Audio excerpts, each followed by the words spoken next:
Pattaya, the city of fun, is home to scores of condo projects. I've featured many here on this channel.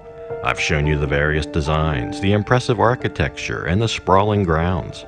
I've taken you inside for exclusive viewings of the lavish interiors, the elegant lobbies, the endless car parks, even the fantastical swimming pools and tropical gardens. And they're all rather appealing and attractive, some may say even downright luxurious. But I must tell you, that's not really the entire story.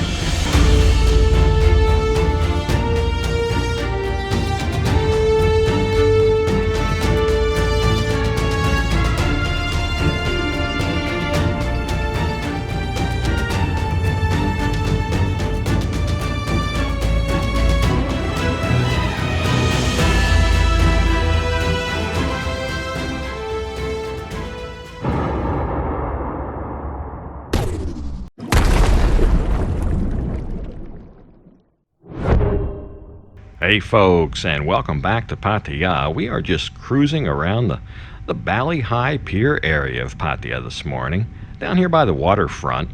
And I have a little bit of a different kind of condo video for you today, different kind of Pattaya condo video. We've looked at a lot of really nice condos, and this is more about maybe the people who have decided to or maybe are thinking about buying, not so much renters. And I know I have showed a lot of rental units, and we have many more to look at, but I just want to take one step back from that today and focus more about maybe the folks that are willing to buy, because we're going to talk about some risks associated with that, and some of the best practices associated with that, and maybe some of the things that can go wrong along the way.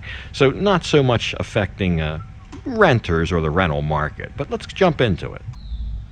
So it's kind of hard to tell, but maybe this was going to be the lobby of this building.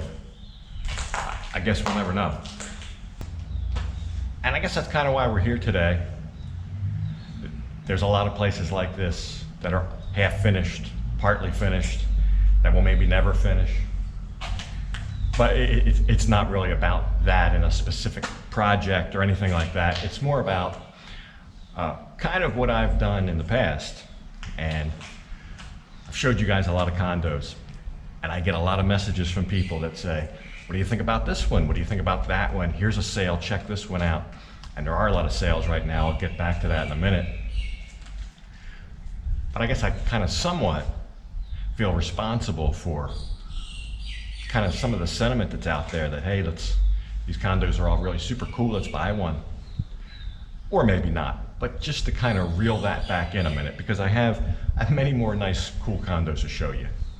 But just to kind of step back into reality for 1 second and show you that not everyone has a happy ending, and where you find that a lot of times is in these pre-sale units, like what we're standing in now. It's pre-sale because it was never built before they started selling them. And there's many like this. I don't need to go into each one and the hows and the whys and wheres. It's not important.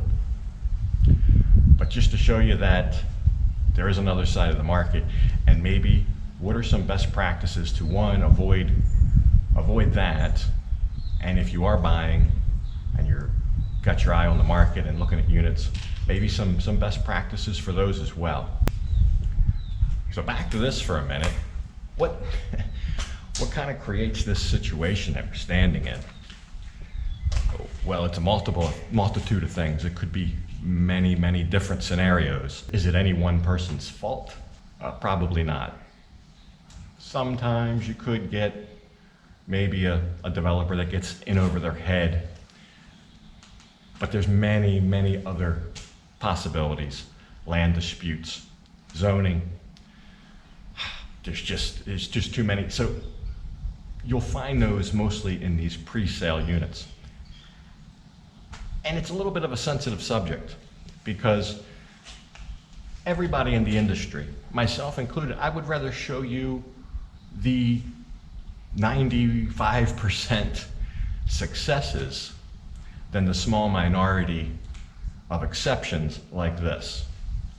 But I do feel it's worth mentioning before we kind of go forward. So it gives you the full picture. I think without mentioning it, you don't have the full picture, you may not have the full story. And I know it's a sensitive subject for some developers, some people in the industry, but I'll tell you who it's really a sensitive subject for, and that's people who put their money down on a pre-sale unit and never got the unit, or it ends up like this. And I appreciate all the messages I get, people inquiring, how much is this unit? You think this unit's a good deal? What about this one? What about that one? I'm not an expert in the market, but I am learning more every day as we go, and I don't mind giving you my opinion on a unit or a building, even though I can't judge a project by looking at one unit. But, and I do this not to say, hey, don't send me messages. That's not what this is about. I just want to preface it by saying, maybe if you send a message, you kind of know where the answer's coming from. I don't want to put it out there like I know all these units and all these projects, because I don't. But I'm happy to give you my opinion. What's that old saying? Opinions are like the other thing that everybody has one of. So happy to give you my opinion. But I just want to kind of frame that in the right way. So I think some of the reason that I get a lot of these messages is because really right now, there are some deals. It may be one of the best times to buy, maybe in the last 10 years. You see, historically, during downturns in the markets here, a lot of the sellers, they quite frankly weren't willing to step up and bend. They would stick to their guns. And that kind of created a false bubble in the market, where now some of those, not all of those, some of those are bending and really coming down in the prices, which has a true effect of correcting the market. So when you see those are the kind of the hot deals. And some of them are good deals, spectacular deals. I hear about them every day. And that, I think, creates a little bit of urgency in the market and frenzy and people wanting to buy. So before we jump into that, a couple best practices, things that I would do if I were buying. First thing I would, as I alluded to, I'm not an expert, I would hire an expert. I would hire an expert in the market. It's so worth your money. You're gonna pay a commission no matter what, more than likely. And a lot of times the seller pays that. I know it's kind of baked into the price that you pay, but chances are you're gonna pay a commission anyway. Have it be your own guy or gal, your own person. Some great experts in the market here that can really shine a lot of light on things that you don't even think of. So I would recommend that. I can refer you if you want. But doing it without that is like doing it blind. I really think you're going in blind if you don't have your own person. The other thing I would do is, personally, I would stay away from a pre-sale and buy an existing property. I would buy one that is already what they call a resale, one that's already built, the whole building's done. Somebody has taken occupancy of it and they are reselling it. That's where you're gonna find a lot of good deals. When you're doing that, you have a couple luxuries. One, you can actually, maybe, this would be another best practice, rent the unit first, even for just a month, totally legal. As long as it's at least 30 days, it's legal.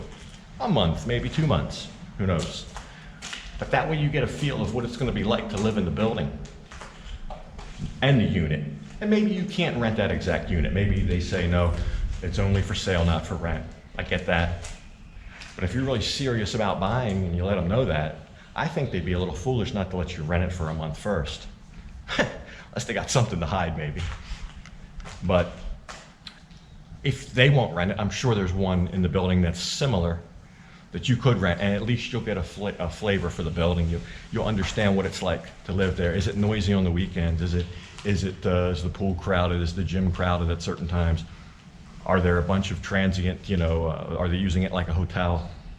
Or is it quiet? Is it nice? Do you like it? How's the maintenance? If something breaks, do they respond quickly? Things like that. So you get that experience before you commit to buy. Now, I know a lot of people are, that's a moot point because they're not buying to live there. They're buying for an investment. They're buying to rent it, to flip it. I get that too. So maybe that's not a best practice for that. But I guess it never hurts to know going in. So I guess the other thing that I would do, if you can't do that, at least try to talk to somebody who already lives in the building. Probably find somebody who at least rents there or owns there and has lived there for a while. They can probably shed some light on different things for you, give you their opinion. And maybe don't ask one person, maybe ask multiple. That's going to be in your favor. I mean, the information you're going to get from that is also things you may never have considered, and also things maybe your expert doesn't know. That's basically 3 best practices. 4, if you count staying away from a pre-sale in favor of a resale, where I think that's where you're going to get your best deals in the market, and it's the safer deal, so you don't end up in one of these. So I don't want to dwell on this or spend a lot of time because it is a small segment of the market. I just thought it was worth mentioning. We only talk about the good and the kind of the normal, but the highlights of the market without at least looking at maybe some of the exceptions. I don't think it's the full story, and that's not what I want to give you. But I got a lot of really cool stuff to show you, and I don't want to dwell on this. Just want you to know it's out there. And maybe as we go, I'll also consult with some experts. We'll give you some real best practices in addition to these, some other ideas to really kind of protect yourself along the process. So stay tuned.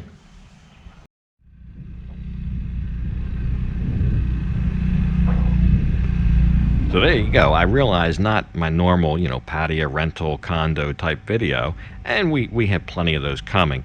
But I think some people have seen those condo rentals and thought, hey, wow, that's really nice. I really like that condo. I really like that complex.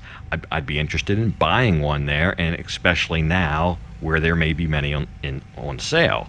So just a little bit of a step back and to talk about some of the possible risks involved, especially with some of the pre-sales, some of the maybe newer projects that are being built. So anyway, more to come, more beautiful condos to come and properties you'll see. But I'm going to go ahead and leave this one right here as I ride through the garbage swamp here in Chomtien.